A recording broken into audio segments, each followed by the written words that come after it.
Mercury and Lakes. Hey, Nafisa Collier's birthday turning 29 today. Wow. Nafisa Collier just turned 29 today. She's close to be 30 soon. She is very close to be 30. But I know for Kayla McBride, she's only 34 years old, and she's only 6 years older than Nafisa Collier. Well, now, let's see how it would play out after some Mercury foul shots. 30 seconds left. And then 61 excuse me. Chipping away. A little bit later, Sammy Whitcomb, straight on three. She drills that, makes it a three-point game. Lynx come back down, but trouble. The steal. Whitcomb up ahead. Nice ball movement. Satu Sabali, yes, in the foul. This game was within 5, under a minute to go. The drive, the rejection by Fate. 3-point game, 30 seconds. Ball movement. Big hit, knocks it down the shot. Thomas getting it done. And then this is the moment. Whitcomb, the 37-year-old, misses, but she's going to get it back. One chance to tie. Money. Sammy Whitcomb ties this one at 79. And we get one last shot for the Lynx. It's Collier, but that's off the side of the rim. And overtime we go. In OT. Thomas to Whitcomb. Pitches back. Elbow jumper, good. Mercury up by 2. A couple minutes later, Mercury by 3. Talia Copper in the corner. Got that for 3. Mercury come back down 20 to split the series at 1, 89-83 in overtime. Sammy, under 4 seconds to play in regulation, and you have a tough look. What did you see, and how did you make it? Yeah, I mean, I knew they were going to try and take the shot away, so I just tried to, have her run me off the line so I could get a good shot. I mean, credit AC, I took a terrible shot before that. She got the rebound, kicked it, and, we all trust each other to take those shots, so I'm blessed that they trusted me with that.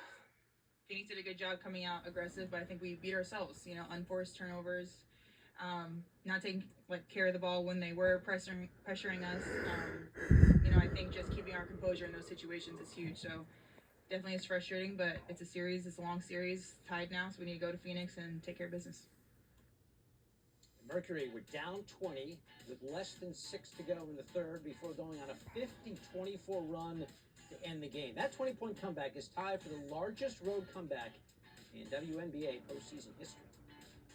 Back with Carolyn Peck here now on SportsCenter. How did Phoenix make this historic comeback, Carolyn, where for a Minnesota Lynx that only lost 2 on that home floor during the regular season? Trevor, I think the first thing that Phoenix did is they made smart decisions with the basketball, especially having 29 assists. And when you move the ball, you're going to get better and open looks. Look, the improvement from the three-point line. In game 1, they were 3 of 23. Game 2, they were 13 of 32 from the three-point line.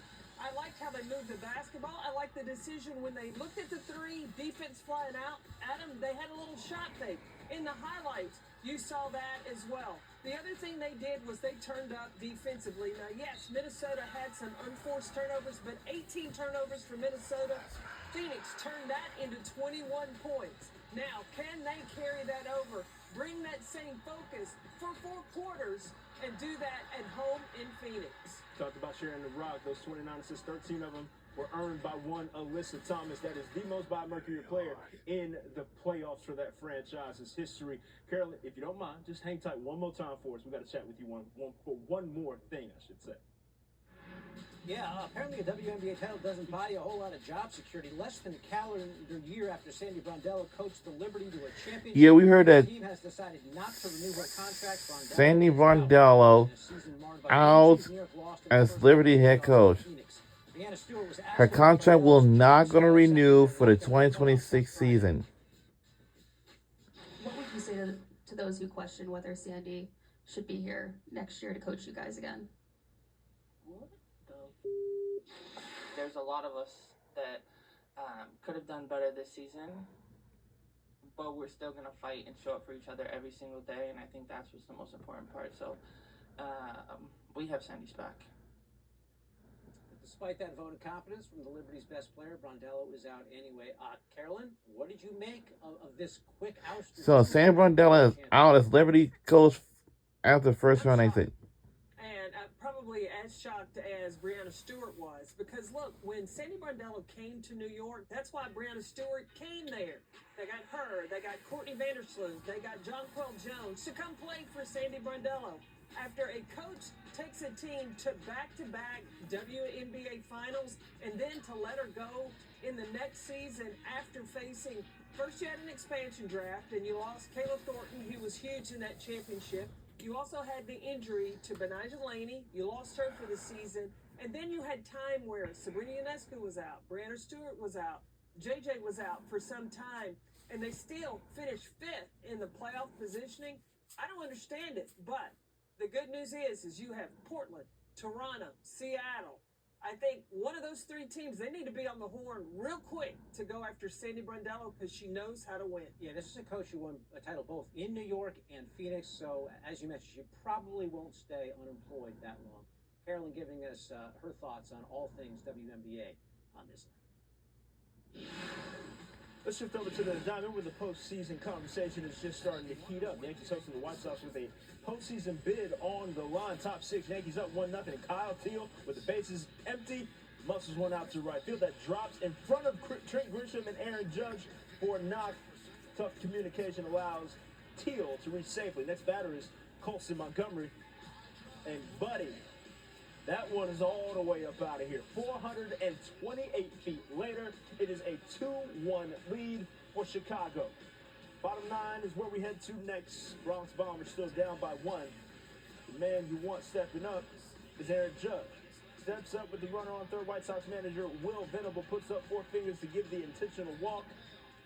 But the next batter is Cody Bellinger. That 3-2 pitch gets fired way over the catcher's head. Anthony Volpe would dart in to score the tying run. And now, Steven Wilson on in relief for the White Sox, facing Jose Caballero. And how about Caballero? 9th pitch of the at-bat, dumps a single into shallow center. Judge scoring from second to end the game. A heck of a comeback. All of the drama, including Caballero's first walk-off knock. Yankees win 3-2, and the postseason celebration is begun. Hey, we've been through a lot already. This is the first box to check, right? We got to get in. We're in. Don't take that for granted. Right? We are in the playoffs. We got a lot more to do, right? We got a lot of bigger goals. But enjoy this, celebrate this right now, and come get them tomorrow. Let's go.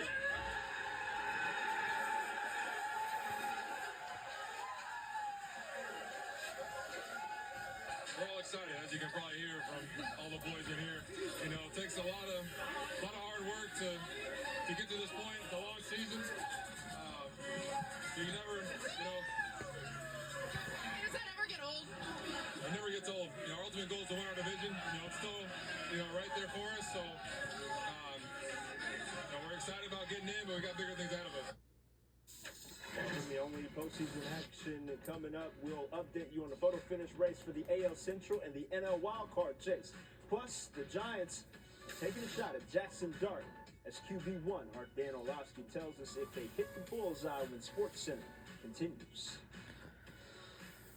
Sports Center, brought to you by McDonald's. When your dog hears